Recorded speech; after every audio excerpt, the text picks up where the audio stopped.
విమోచకుడునైన యేసుక్రీస్తు పరిశుద్ధ నామం పేరిట మీ అందరికీ వందనములు తెలియజేస్తూ ఉన్నాను.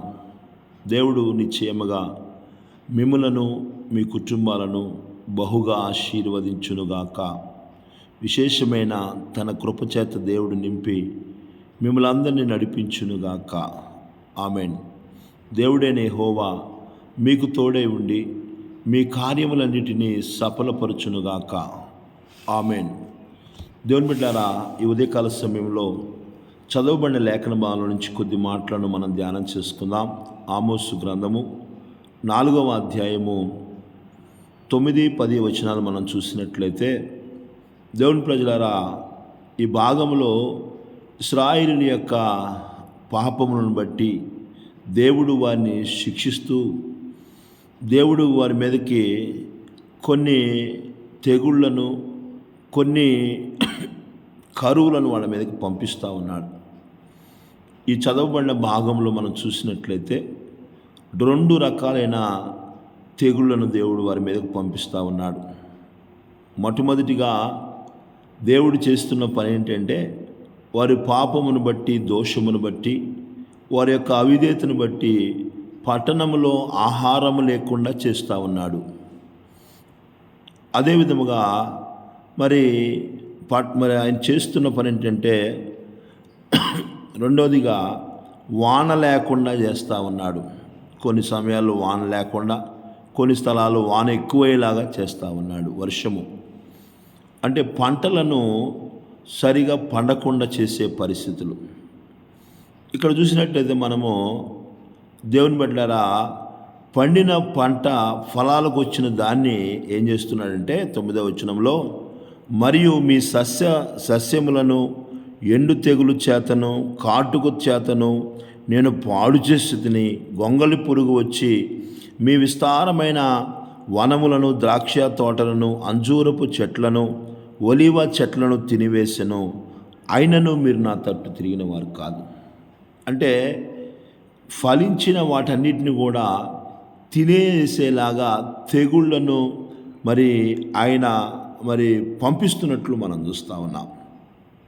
దేవుని బిడ్డలారా, 10వ వచనములో మీ మీదకి, మీ యవ్వనుల మీదకి ఖడ్గాన్ని పంపించాను అంటున్నాడు.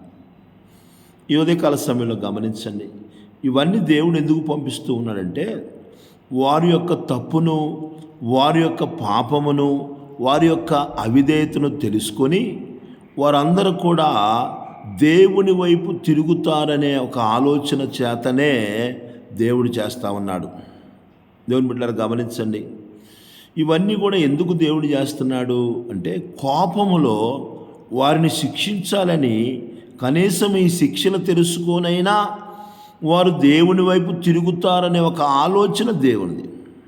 దేవుని బిడ్డలారా, గమనించండి, ఉదయకాల సమయంలో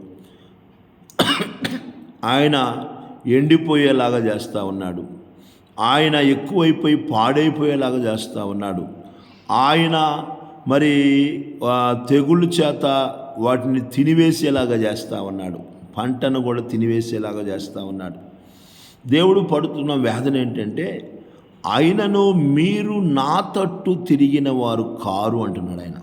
ఈ ఉదయకాల సమయంలో వాక్యం ఇచ్చిన నా ప్రియమైన దేవుని బిడ్డలారా, మనలను దేవుడు నాశనము చేయాలనేది కాదు, కానీ కొన్ని శిక్షల ద్వారా, కొన్ని దండనల ద్వారా, కొన్ని ప్రతికూలమైన పరిస్థితుల ద్వారా దేవుని వైపు తిరగాలి అనే ఒక ఆలోచన చేతనే దేవుడు చేస్తూ ఉన్నాడు అనే విషయాన్ని మనం గమనించవలసిన వారమే ఉన్నాము. దేవుని బిడ్డలారా, ఇన్ని చేసినా కానీ వాళ్ళు చేస్తున్న పని ఏంటంటే, మీరు నా తట్టు తిరిగిన వారు కారు అంటున్నాడు ఆయన. ఈ ఉదయకాల సమయంలో గమనించండి, ఇన్ని పనులు చేస్తున్నా కానీ, ఆహారం లేకుండా చేసినా, వరదలు వచ్చేలాగా చేసినా, నీళ్లు లేకుండా చేసినా, అదేవిధంగా సస్యశ్యామలన్నింటినీ కూడా తెగులు చేత పాడు చేసినా, అంజూరపు చెట్లు, ఒడివ చెట్లు ఇవన్నీ ఎండిపోయేలాగా చేసినా, అదేవిధంగా దేశంలో ఖడ్గము చేత దేవుడు హతము చేయించిన, కానీ మీరు నా తట్టు తిరిగిన వారు కారు. ఈ ఉదయకాల సమయంలో వాక్యం వినిచిన నా ప్రియమైన దేవుని బిడ్డలారా, దేవుడు చేసే సమస్తమును కూడా ఆయన మేలు కొరకై సమకూడి జరిగించే గొప్ప దేవుడు. నువ్వు అనుకుంటున్నా, చాలామంది అనుకుంటున్నారు దేవుడికి మేము ప్రేమ లేదండి, ఏమంటే ప్రేమ లేదండి, దేవుడికి మేమంటే పగండి, దేవునికి మేమంటే కోపమండి అనుకొని ఒక తప్పుడైన ఆలోచన పెట్టుకొని దేవునికి ఇంకనూ దూరమయ్యే ప్రజలు అనేకులు ఉన్నారు. ఈ ఉదయకాల సమయంలో దేవుని బిడ్డలారా, వాక్యం చెబుతుంది, తండ్రి తాను ప్రేమించిన కుమారుణ్ణి గద్దించి శిక్షించును అంటున్నాడు. గద్దించుతాడు, శిక్షిస్తాడు తాను ప్రేమించిన వానిని. ఎందుకంటే దేవుని బిడ్డలారా, ప్రేమను బట్టి అతడు తిరగాలని, అతడు మంచి మార్గంలో నడవాలని దేవుని యొక్క ఉద్దేశం అనే విషయాన్ని ఈ ఉదయకాల సమయంలో మనం గమనించవలసిన వారమైనాము. కనుక ఆయన ఎన్ని రకాలుగా ఒక పాపములో ఉన్న మానవుని అనేక రకాలుగా ఆయన తన వైపు తిప్పుకోవాలని ప్రేమతో చేసే ప్రతి కార్యాన్ని కూడా మానవుడు అర్థం చేసుకోకుండా ఇంకనూ దేవునికి దూరం అవుతున్న పరిస్థితులను మనం చూస్తూ ఉన్నాం. దేవుని బిడ్డలారా, ఈ ఉదయకాల సమయంలో గమనించండి, దేవుడు మనల్ని దిద్దుబాటు చేసేవాడు. ఆయన మనం దిద్దుకోవాలి, మన జీవితాలు సరి చేసుకోవాలి, మనం సరైన మార్గంలో నడవాలి, దేవునికి ఇష్టలుగా జీవించాలనేది దేవుని యొక్క సంకల్పము, దేవుని యొక్క ఉద్దేశము.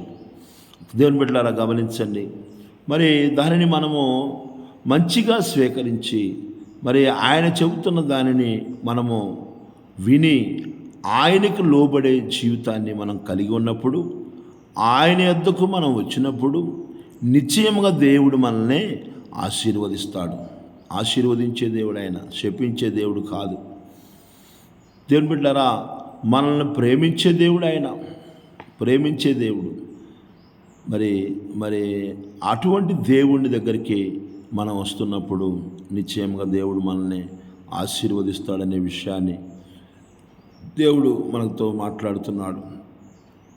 ఆహారం లేకుండా చేశాడు, నీళ్లు లేకుండా చేశాడు, నీళ్ళు ఎక్కువయ్యేలాగా చేశాడు, పంటలు పాడేలాగా చేశాడు. ఈనాడు ఎక్కడ చూసినా కానీ భయంకరమైన తెగుళ్ళు కలుగుతూ ఉన్నాయి. కనుక అయినా కానీ చాలామంది తెలుసుకునే విధంగా, గ్రహించలేని విధంగా ఆ తెగుళ్ళను ఎలా ఎదుర్కోవాలని ఉద్దేశంతో ఉన్నారు. కానీ